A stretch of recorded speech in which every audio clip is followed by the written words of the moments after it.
Exactly. So I have Larry the Lobster. So tonight we're going to learn a little bit about some dude in the crazy, right?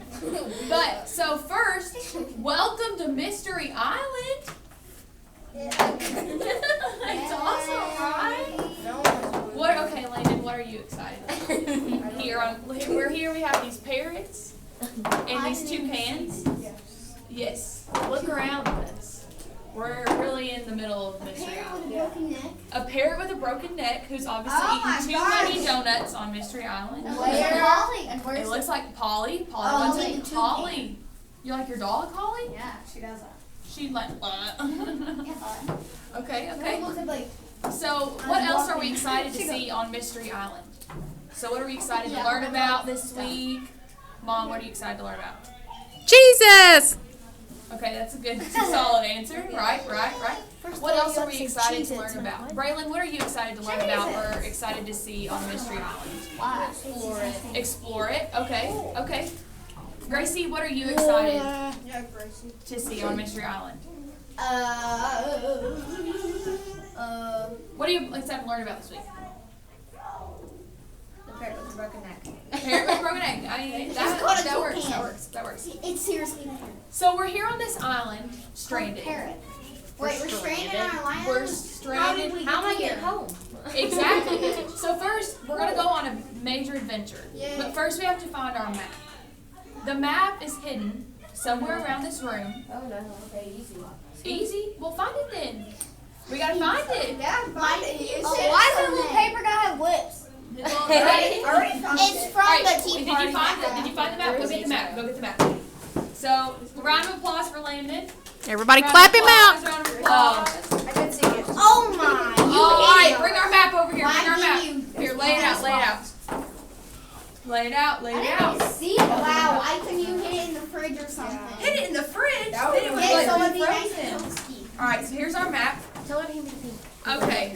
Just quickly. So everybody take a look at our map. Jellyfish, I want to touch All right. So look. So we're starting here. Hey, girls, pay attention, okay? This is very, very important. Very important. All right. So we're starting here. The reason we come to Mystery Island, right? Yeah. Everyone's treasure. So no. What do you want to see at Mystery Island? Like a parakeet or something? No, my bed because I want to go to sleep. Okay, that's fair. That's really fair, right? Everybody start. So we're starting here. Lobster costume again. You assume my lobster costume will make an appearance. Alright, so we're starting here. We're going to go through Chameleon Cave. Then we're going to go through Octopus Inlet. But Chameleon Cave's 2 hours away. And we're going to take an adventure here in about 5 seconds. And we're going to speed quick there. So we're going to speed run this? Speed run it, yeah. So then we're going to go through Great White Gulf. Oh, I love great whites. I love You all like sharks. Great Whites? That's cool. Jellyfish Lagoon. Ew. And Macau Mountain. Are you guys ready? McCall? Why can't we just stay there? Why can't we just stay Good there? job! Why can't we just stay there? That looks like a nice hotel. Well, we're not staying in a hotel. We're in Mystery Island, dude. You never know what you're going to see.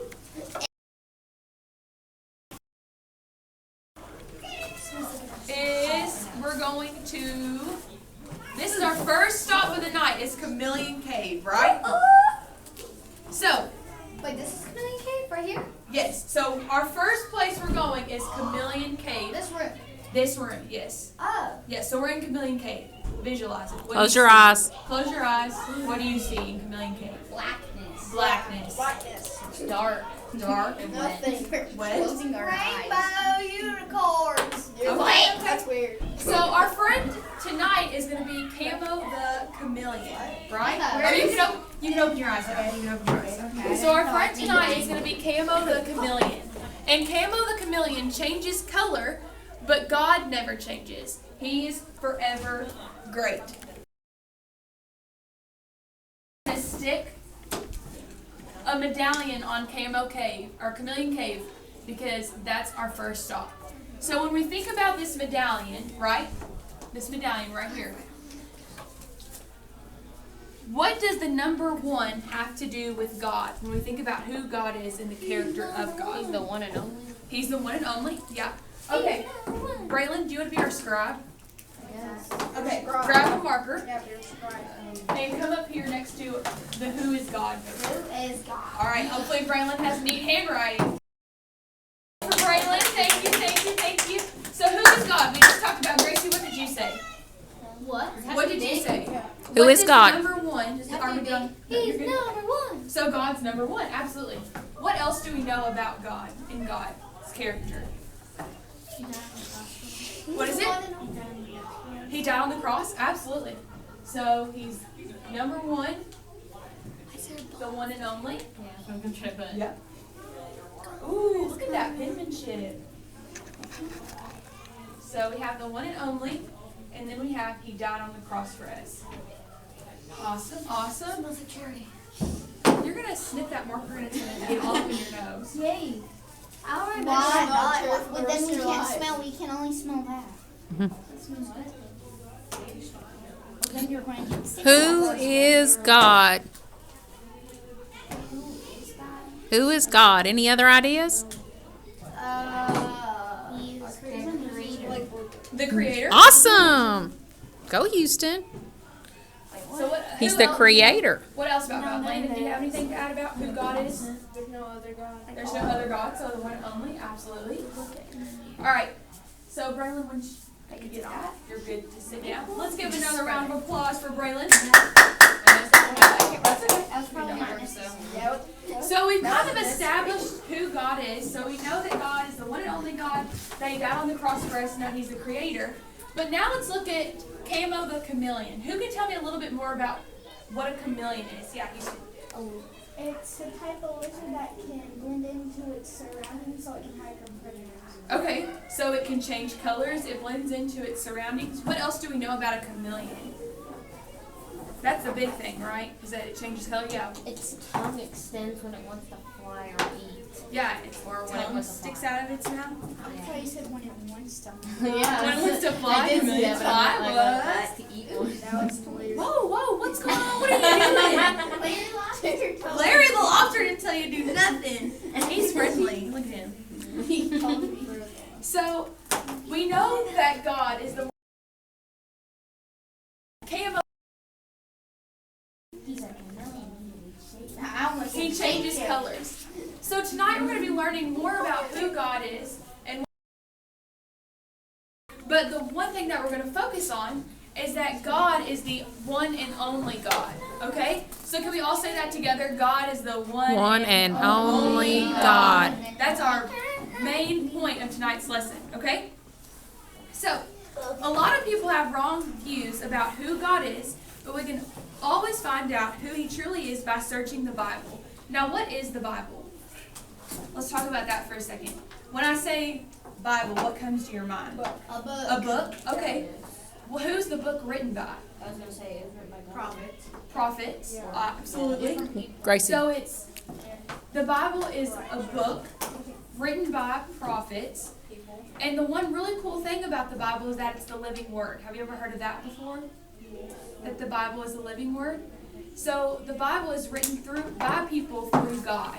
Okay, so it's God is speaking to us when we read the Bible. So when we want to know more about God, what can we do? Read the Bible. Read the Bible. Absolutely, Gracie. So, Camo the chameleon is always changing, right?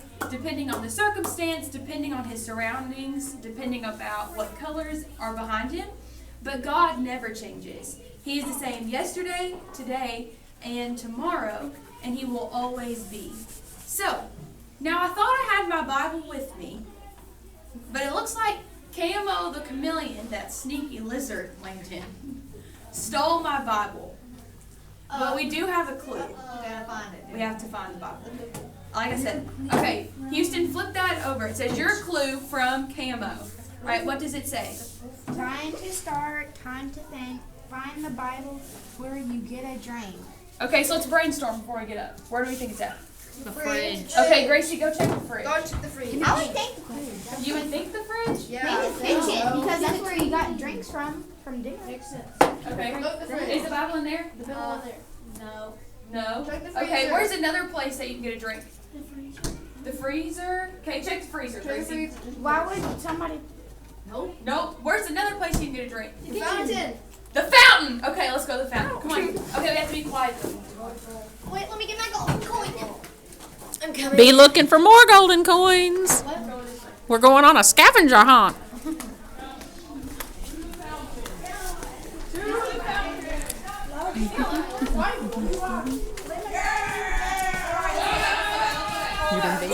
Oh, we got it. Found it. Woo, we I thought found we it. weren't supposed to be screaming.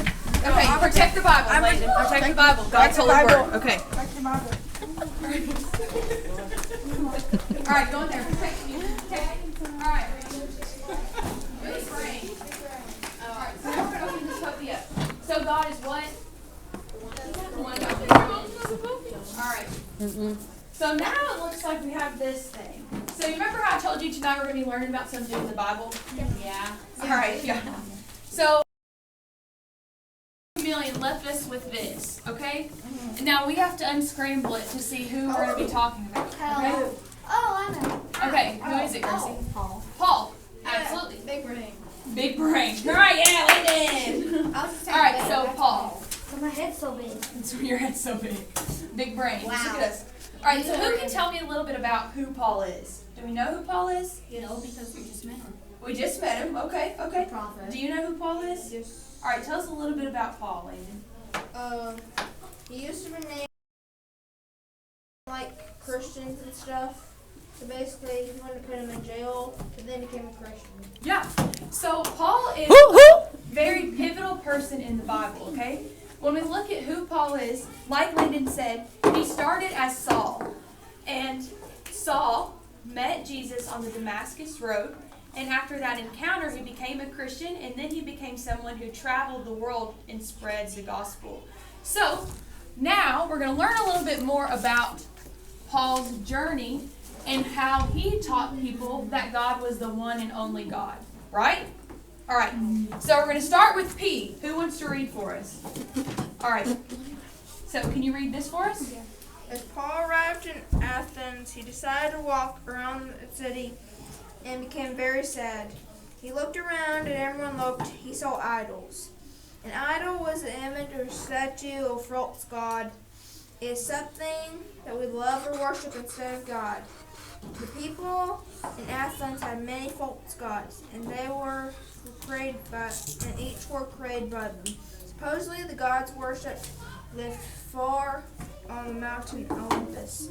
They hid from the men, and people would never know they were going to react. Thank you. So we just talked about what an idol was and what Paul was doing. So Paul was traveling through, where was Paul traveling through? Does anyone remember?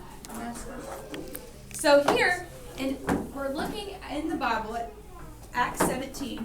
So Paul was traveling through Athens. This is what Landon just read, okay? And when he came to Athens, he was really upset. Does anybody remember why he was upset?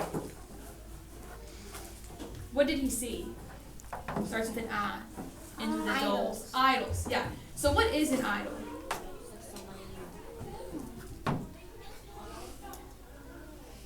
Landon, do you want Braylon? Yeah, help Braylon out. What is an idol? It's like something you worship instead of God. Yep. Like a statue or something. Yep. Mm-hmm. Absolutely. So when he was traveling, he got to Athens and he was really upset because he saw a bunch of idols. And the people living in Athens worship these idols and worship these false gods. All right, Gracie, can you read our next page for us? A.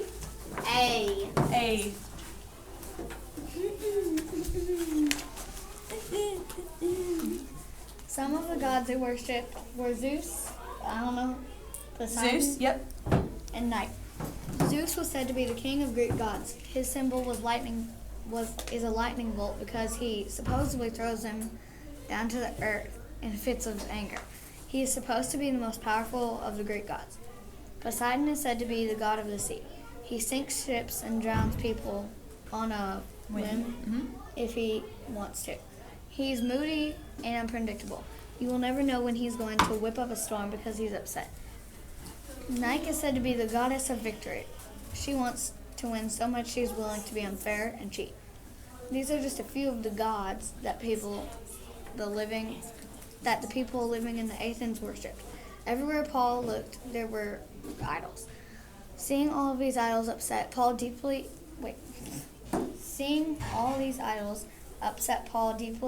because there is only one true God, and Paul wanted everyone to know. All right, so what did we learn about Paul here? So first of all, what did we learn about Athens? Yeah, what's on your mind, Houston? I was going to say, do I have to? Because when I heard Greek gods, I was like, I already know all these Greek gods. Do I have to know this? No. So basically right now we're just learning that in Athens, the people living there worship these Greek gods instead of worshiping the one and true God, right? The one that we know as our Savior. So Poseidon and who else? Zeus and Nike were people that those living in Athens worshiped instead of God. So, who wants to read our next little bit? Nike. Houston? Can you read that for us? One day, some of the No, I'll help you. One day, some of the scholars. scholars in Athens. Yep, you're good. asked Paul to come speak at the rocky spot, high up in the cities where they held their court. The place Paul was seeking, What's called Areopagus. called Areopagus. The scholars wanted to know telling the people about God. So one thing about Paul. Read Acts Yes. 17. So now, what did we remember about the Bible? What is the Bible? God's holy word. God's holy word. So now we're going to see what Paul was telling these people when the scholars asked him to come speak, right? So we know Paul is a Christian, and he was basically traveling around and starting churches and spreading the gospel. So when the scholars asked Paul to speak, he said this: "People of Athens, I see that you are extremely religious in every respect. For as I was passing through and observing the objects of your worship, I even found an altar on which was inscribed to an unknown God. Therefore, what you worship in ignorance, this I proclaim to you. The God who made the world and everything in it, he is the Lord of heaven and earth. Does not live in shrines made by hands, neither is he served by human hands as though he needed anything, since he himself gives everyone life and breath in all things. From one man he has made every nationality to live over the whole earth and has determined their appointed times and the boundaries of where they live. He did this so they might seek God, and perhaps they might reach out and find him, though he is not far from each of us. For in him we live and move and have our being, as even some of our own poets have said, for we are also his offspring. Since we are God's offspring, then, we shouldn't think that the divine nature is like gold or silver or stone, an image fashioned by human art and imagination." So that's a lot, right, for us to unpack, right? So when we're looking at that set of scripture, basically what that is telling us, let me flip to this page. Offspring, typically like we're his children. Yeah, we're God's children, absolutely. So what that's telling us is that these people were worshiping things that weren't from God, and they weren't God. So they had idols, they had things that came before words, and looking too for things that only God can give us. So basically, Paul was telling them, this isn't the right thing to do. We are supposed to worship God, and through God we are given everything that we need. And we are saved through God and through Jesus. So, who wants to read our last? You want to read it for us? All right, read it, Steph. Telling the people of Athens about God, who he is, and what he had done. Some made fun of him, and others wanted to hear more about God. The people who wanted to learn more about God realized that Paul was right. There really is only one true God. Many people may consider God a mystery, but he can be known, and he wants to be known. We may not be able to know everything about God, but we can know enough to understand who he is and to have a personal relationship with God. Absolutely. All right, round of applause for all of our readers. Woo! All right, so what's our big takeaway from this? We learned about Paul and how he traveled to Athens and how they were worshiping things that weren't from God or they weren't God. So what's one big takeaway that we have from this?